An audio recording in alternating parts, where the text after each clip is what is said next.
Eminence in Shadow is the definition of being Sigma. This anime teaches you how to say no to harems and face the consequences. The story is about this girl who is popular in school and rich with drama in the past. She tries her best to be the perfect angel.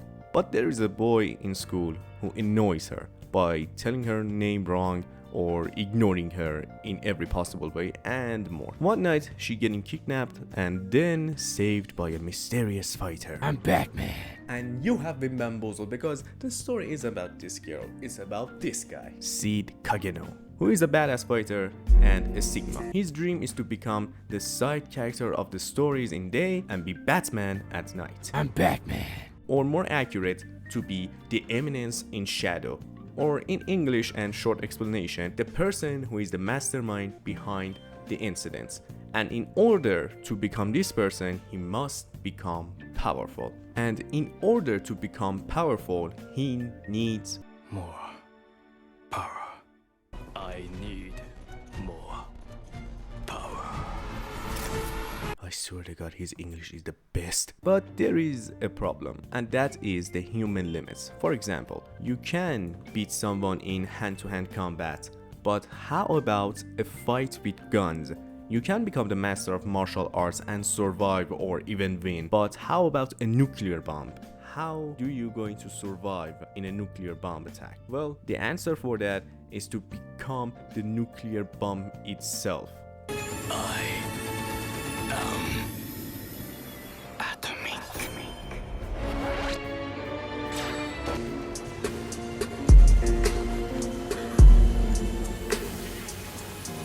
So in order to achieve his goal, he figured he needs magic. One night he jumped in front of Truck-kun and isekai'd in another world with magic and bitches, especially elves and cat girls. If you think by any chance this anime is harem, let me tell you something.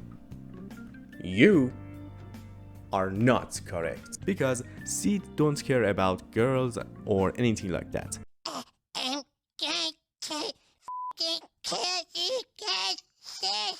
He literally rejects girls day and night. The only thing he cares about is how to be the side character and stay that way. He takes this role way too serious that he created 48 ways to be a side character in battle.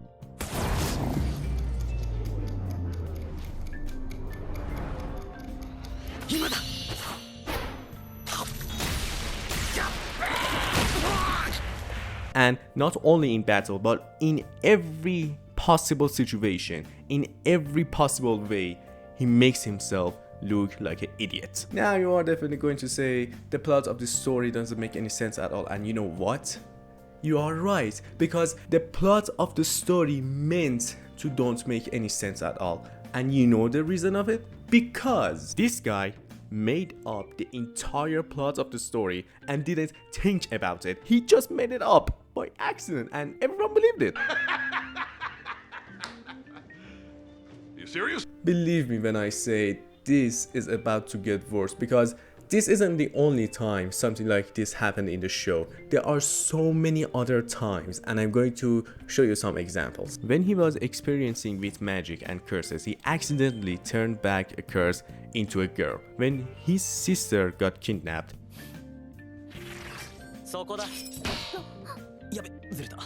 he accidentally revealed the location where her sister was, and not only that, he also found the person who stole her and beat the shit out of him by pure accident.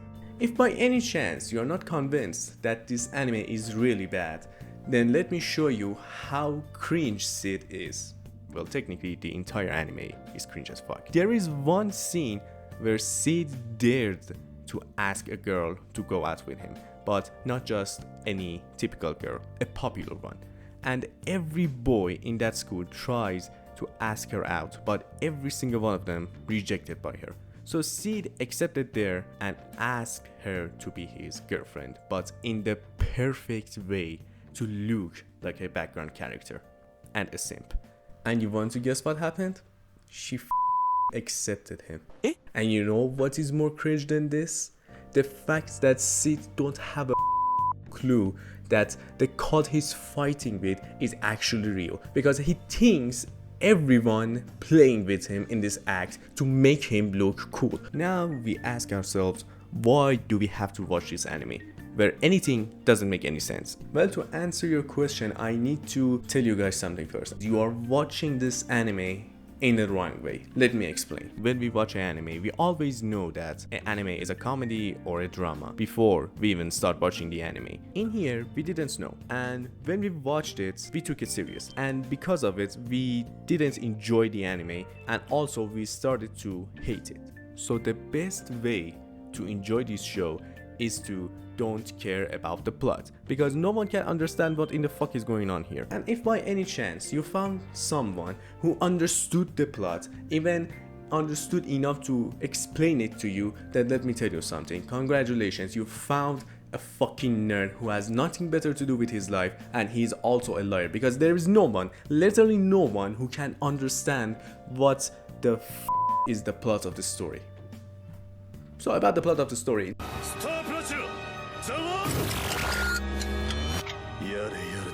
Now, if I want to start talk about the good parts of the anime, there are too many to mention, like the sound design, I am the Orange.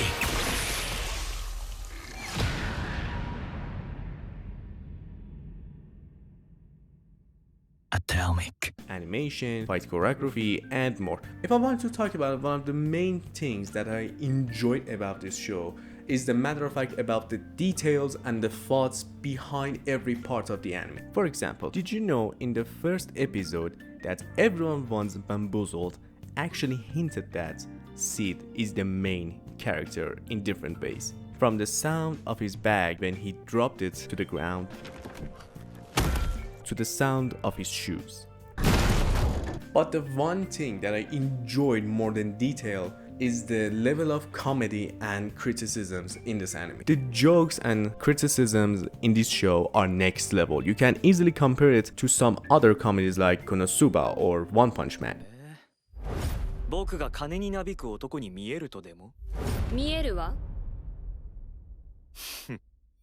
その通りだ。 They created different formula for different situations and repeated them constantly, and it never failed to make us laugh. ベルタ。 Now about the characters. There is not much to talk about because this anime is only about Sid, and don't take me wrong, characters are important to the story, but not in Sid's story, because Sid will continue his story with or without his army or anyone that cares about him or even know him. He has magic and physical strength, and this too is all he needs to continue his story. He drops a nuke every 5 minutes, what else he needs? And Sid's story isn't a hero's story, because he is not the hero or even the villain. He's not even the vigilante. His story is about him becoming someone who controls them, the hero, the villain, even the vigilante one. And because of him being unpredictable, the consequences of his action is also unpredictable. For example, his bullshit story was actually true. Tries to show off and being the side character, accidentally finding her sister, proposing to a girl, and she accepting him and gives him money to keep playing the role. It should have been me, not him! It's not fair! Randomly giving some girl a chocolate, he gets another girl for himself. Closing his eyes in a bad situation to look cool, but in actual he was charging up magic to nuke the entire place. His unpredictable character is one of the many reasons you watch this show, because you are trying to guess what will happen next with him, but then you see it isn't true, so you're going to sit and watch what is his next bullshit move. In the end, Eminence in Shadow wasn't a good anime, not bad one either. If the progress of the story goes well and keep going in this path, I gotta say, Eminence in Shadow could join the good isekai animes. But let's be honest, it already is. Now, did you know I also talked about what kind of character MAKIMA is? I answered to that question in this video, so you can go ahead and watch it. But if by any chance you don't want to watch this one, I also talked about Vigilante DEKU, one of the greatest version of Deku in My Hero Academia in this video. But if by any chance you don't want to watch any of them, then I'm going to ask you that if you enjoyed my content, please subscribe to my YouTube channel for more, and until another video, until another Anime Academia, Bedroot.